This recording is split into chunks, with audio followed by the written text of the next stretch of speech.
여호수아에게 21번째 시간입니다. 하나님의 승리 공식이라는 주제로 말씀을 나누겠습니다. 이스라엘 군대는 남방의 강력한 아모리 동맹을 격파하게 됩니다. 기브온 족속을 도와서 공격한 것입니다. 그 싸움이 끝나자 이번에는 가나안 북방의 모든 왕들이 연합하여 최강의 군대를 이끌고 나타났습니다. 그들의 규모를 이렇게 묘사합니다. 그들이 그들의 모든 군대를 거느리고 나왔으니 백성이 많아 해변에 수많은 모래 같고 말과 병거도 심히 많았으며 그야말로 가나안 땅의 모든 힘이 총집결하여 이스라엘을 삼키려고 달려드는 절체절명의 순간이었습니다. 어쩌면 우리들의 인생 속에서도 이러한 절체절명의 순간들이 있는 분들이 있을지도 모르겠습니다. 오늘 말씀 통해서 우리에게 세상이 감당할 수 없는 그 시험을 줬을 때 어떻게 하면 하나님의 승리를 맛볼 수 있는지 하나님의 승리 공식을 함께 나누겠습니다. 첫 번째 공식입니다. 두려움 앞에서 하나님의 약속을 붙들라는 것입니다. 하소랑 야빈을 중심으로 모인 왕들은 이스라엘이 지금까지 상대했던 그 어떤 적보다 강력했습니다. 그들은 병거 부대를 주력으로 삼았습니다.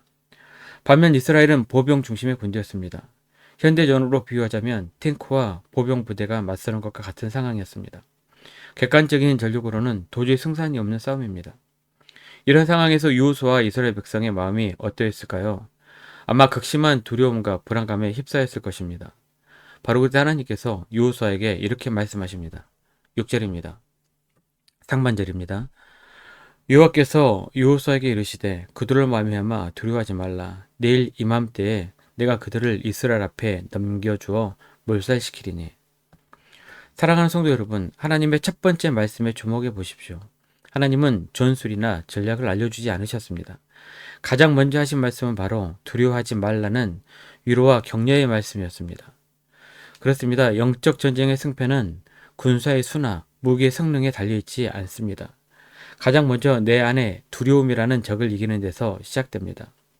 사탄은 언제나 우리의 눈을 현실에 고정시켜 두려움을 증폭시킵니다. 네 문제를 한번 봐봐라. 해변에 모래알 같지 않느냐? 내 통장의 잔고를 봐봐라. 저들의 병거에 비하면 아무것도 아니지 않느냐? 라며 우리를 낙심하게 만듭니다.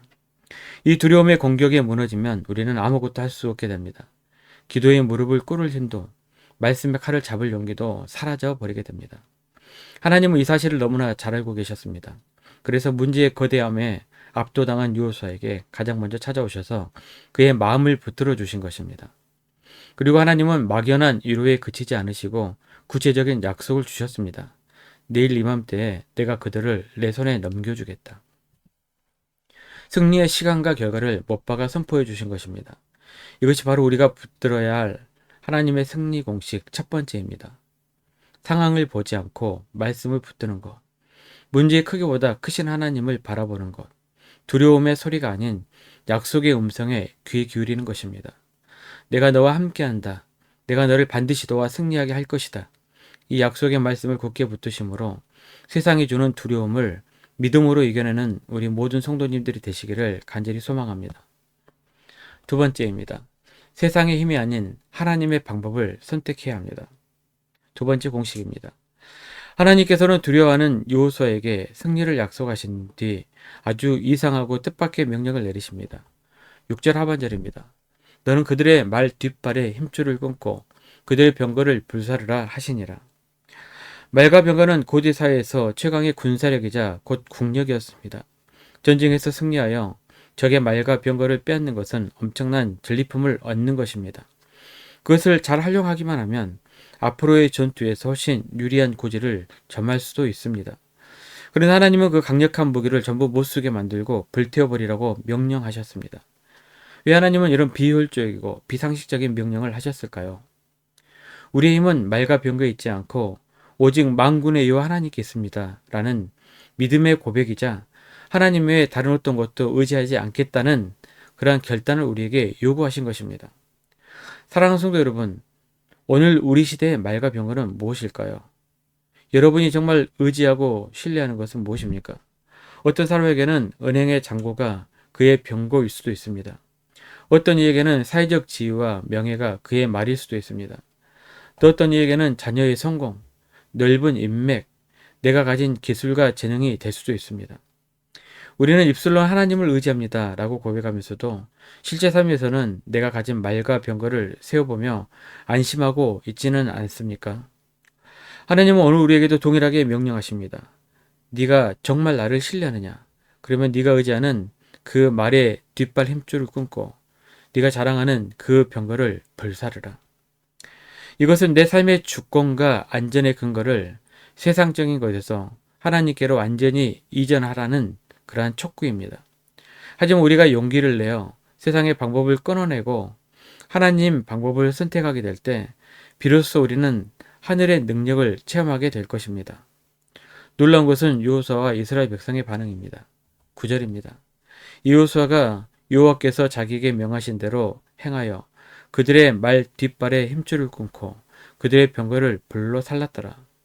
여호수아는 토를 달지 않았습니다. 하나님, 이건 너무 아까운데요. 몇 대만 남겨두면 안 될까요? 도움이 될 것 같은데요. 라고 하나님과 협상하지 않았습니다.